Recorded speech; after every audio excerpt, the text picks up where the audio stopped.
kami ngayon sa EDSA Shrine kung saan makakausap natin si Baguio City Mayor Benjamin Magalong na isa rin sa mga miyembro ng ICI. Sir, magandang hapon po. Sir, ito pong pagdalo niyo dito sa rally dito, ano po ba to? Part po ba to ng ICI? Is this personal? Actually, sarili kong initiative ito.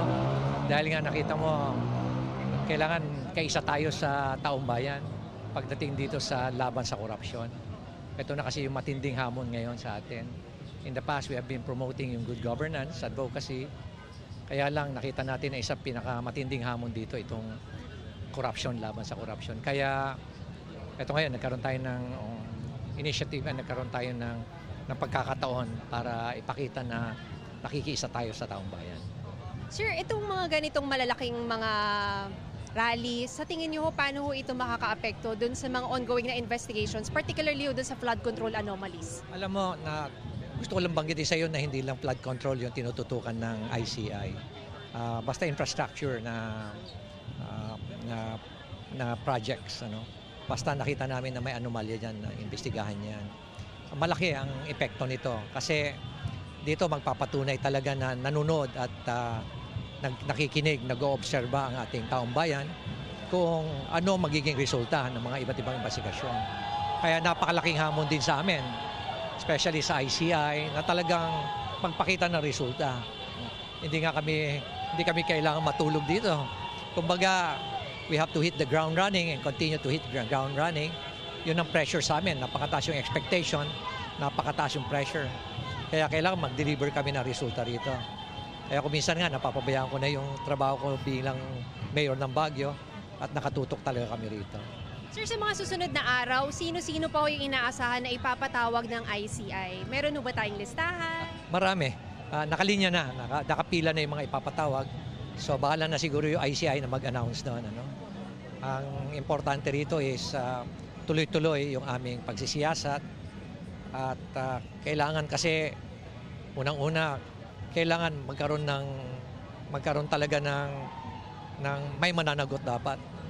At yung mananagot, kailangan makulong.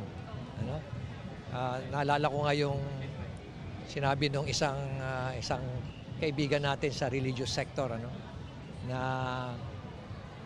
magnanakaw na, may kademonyohan pa. Kaya kailangan kami talagang pakita namin yung aming determinasyon. Sir, sa mga ipapatawag ng ICI, meron pong mga mambabatas, may legislators. Hintayin na lang natin yung ICI na lang siguro mag-a-announce. Anyway, eventually naman, i-announce naman nila.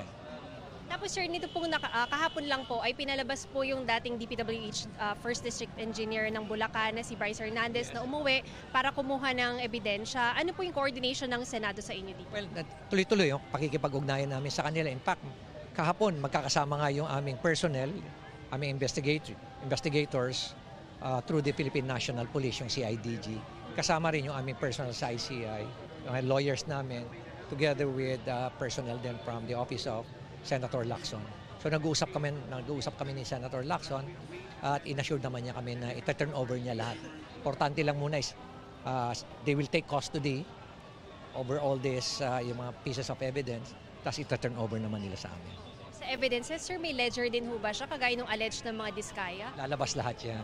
Lalabas naman lahat yan.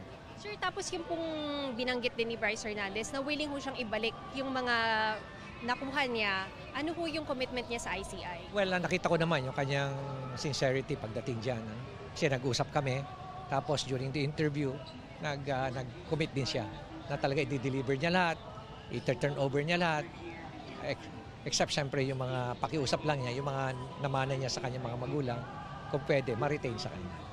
Sir, lahat talaga ng pera, kaya niya ibalik? Basta kaya nating habulin, pati mga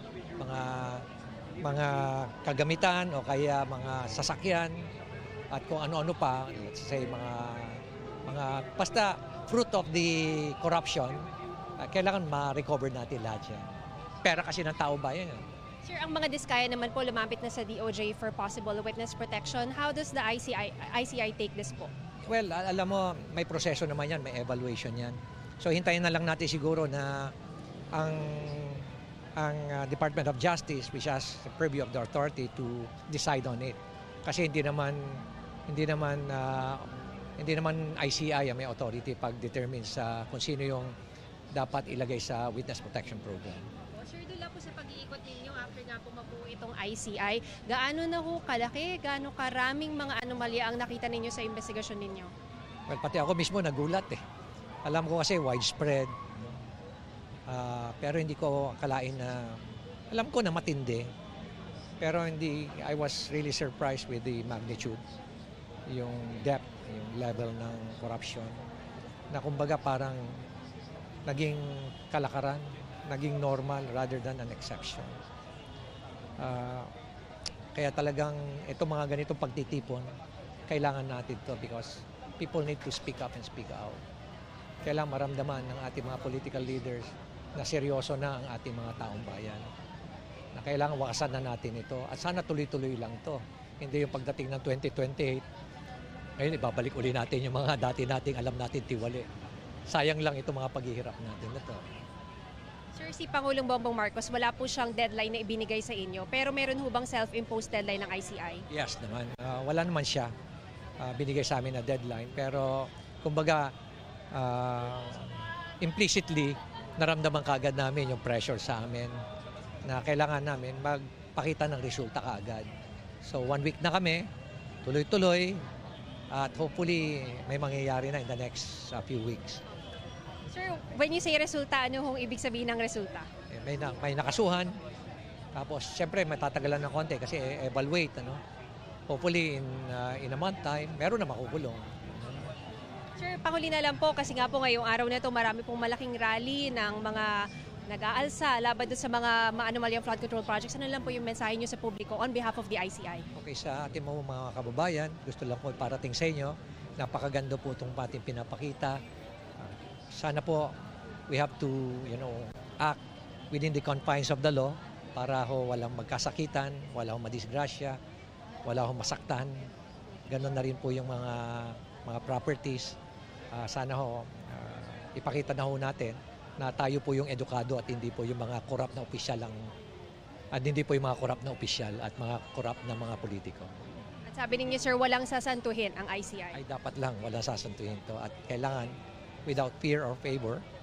And at the same time, wala entitlement. Thank you very much po. Thank you very much. Ayan po si Mayor Benjamin Magalong, isa sa mga miyembro ng ICI. Papunta ngayon si Mayor Magalong dun sa EDSA People Power Shrine para dun sa malaking programa na nakakasama mayang 2:00 ng hapon. Balik po muna tayo sa live stream.